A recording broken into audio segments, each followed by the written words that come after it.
मिस्र का वो मकबरा जिसने 11 लोगों की जान ले ली।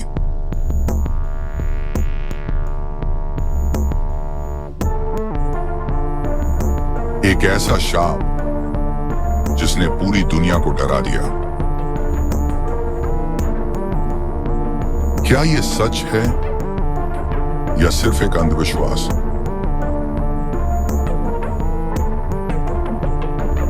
तूतनखामुन के शाप की सच्ची कहानी।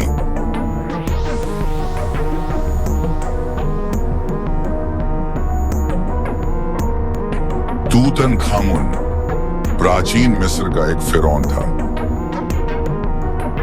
उसका शासनकाल बहुत छोटा था और वह केवल 18 से 19 साल की उम्र में मर गया।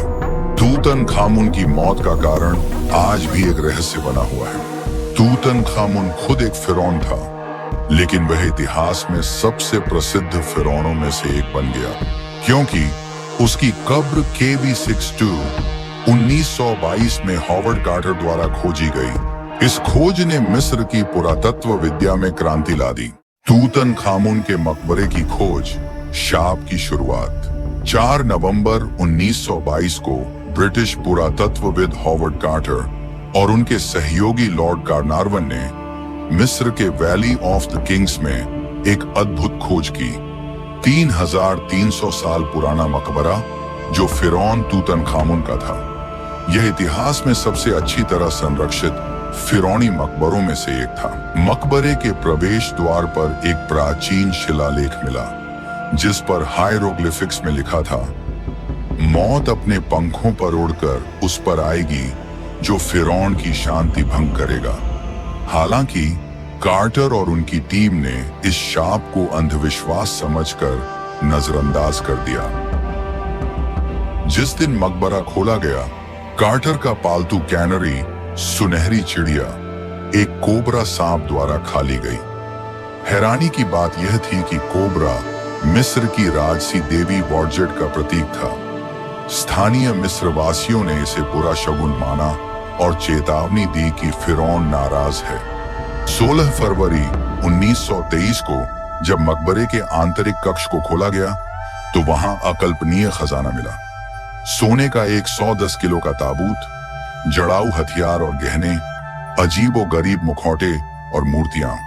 लेकिन इसके साथ ही एक रहस्यमय शाप भी मुक्त हो गया, जिसने अगले कुछ वर्षों में 11 लोगों की जान ले ली। जैसे ही तूतनखामुन के मकबरे की खोज की खबर फैली, दुनिया भर के पुरातत्वविद और पत्रकार मिस्र पहुंचे।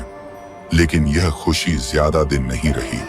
तूतनखामुन के मकबरे की खोज सिर्फ एक पुरातात्विक घटना नहीं थी, यह मिस्र के देवताओं की परीक्षा थी। जब हॉवर्ड कार्टर और लॉर्ड कार्नारवन ने मकबरा खोला, तो उन्होंने मृत्यु के देवता अनुबिस और रक्षक देवी वार्जेत की चेतावनियों को अनदेखा कर दिया। लॉर्ड कार्नारवन की रहस्यमयी मृत्यु।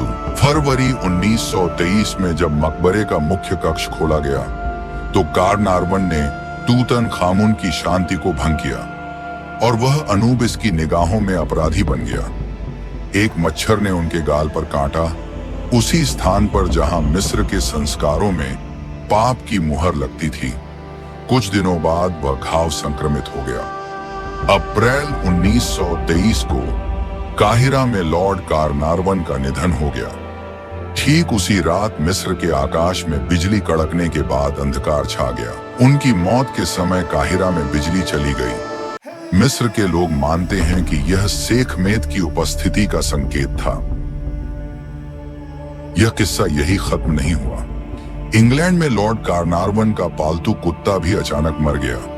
कुछ कहते हैं कि मृत्यु से पहले लॉर्ड कार्नारवन ने अनदेखी आकृति को देखा। शायद अनुबिस स्वयं उसकी आत्मा लेने आया था। यह घटना सिर्फ एक मौत नहीं थी, यह मिस्र के देवताओं की चेतावनी थी। जिसने उसे नजरअंदाज किया, वो अब इतिहास का हिस्सा बन गया। तूतनखामुन के मकबरे की खोज के बाद जो मौतें हुईं, वे अब एक रहस्यमय श्रृंखला नहीं रही। वे मिस्र के प्राचीन देवताओं का न्याय थी।